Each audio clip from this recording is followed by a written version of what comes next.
When you meet someone new, is one of the first things you ask is for their Twitter, Instagram, or Snapchat?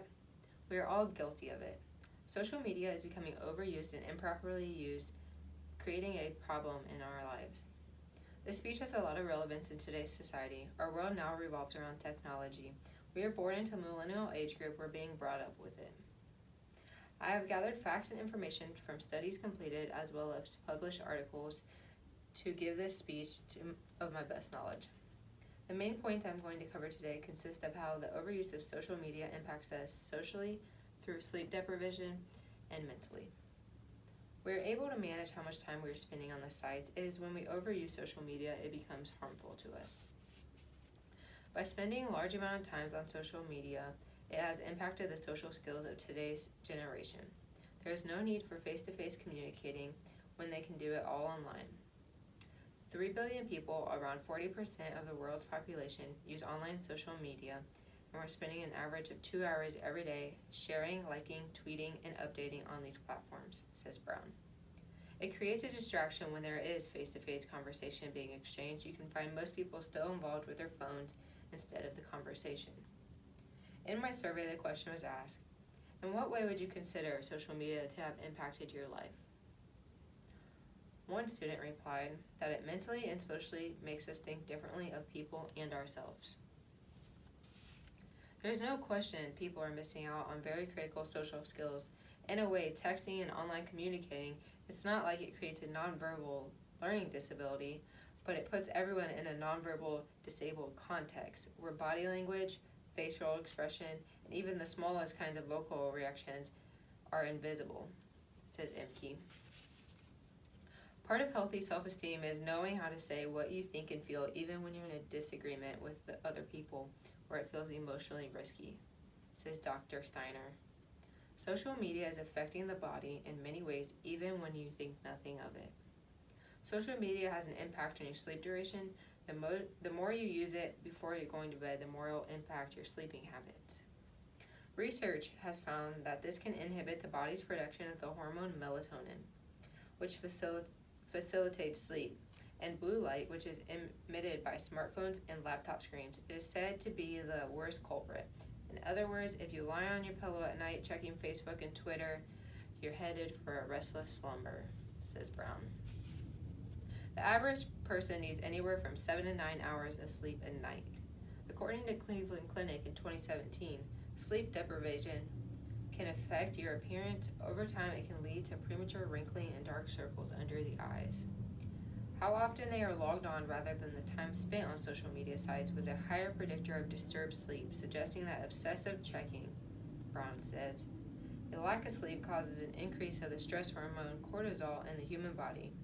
According to my class survey, 67% of the class have 3 to 4 social media accounts apiece. There are other more psychological aspects of social media use that we could also contribute to sleep deprivation. Social media channels thrive off constant updating and can be really easy to get hooked on refreshing your news feed over and over again.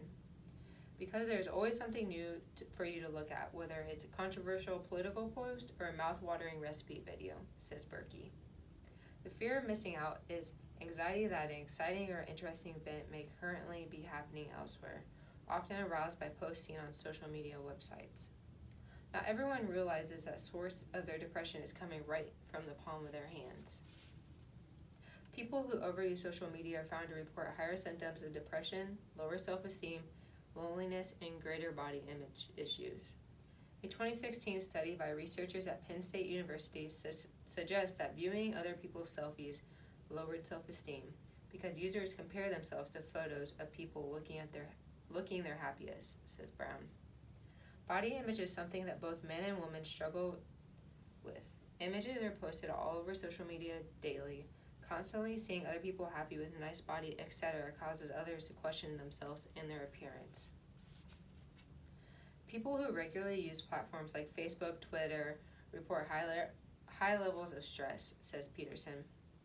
People use social media to vent about everything from customer service, work, politics, and more. Most people use these sites to vent. Scrolling through the feed of negativity can cause stress for others as well.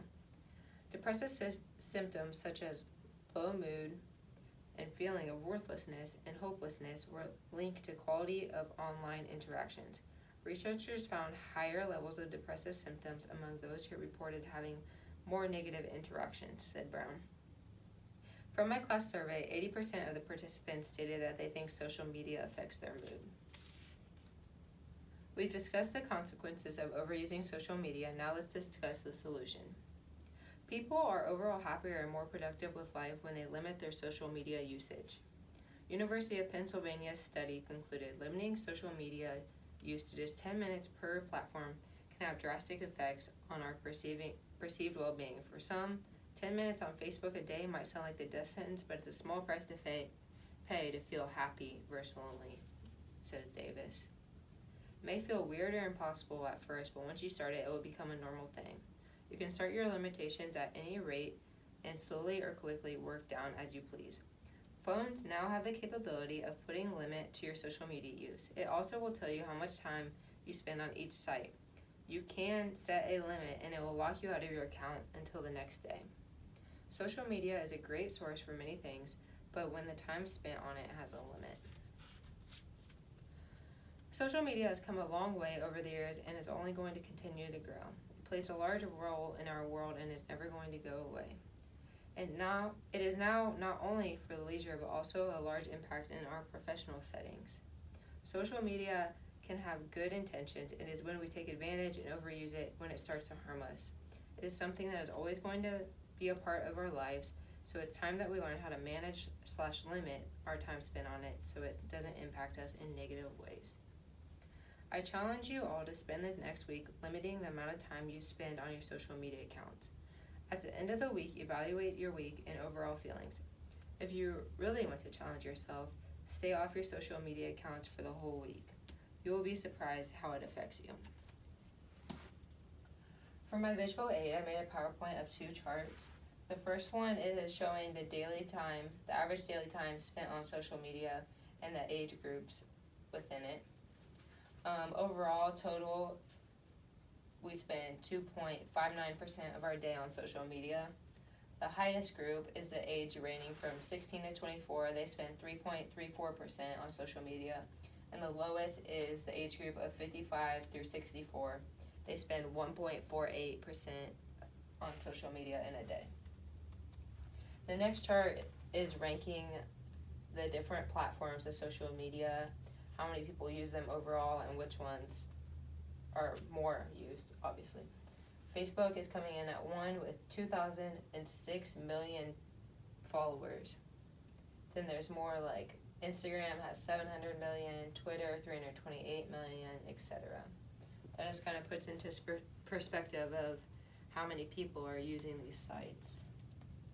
I hope you learned something today from my speech.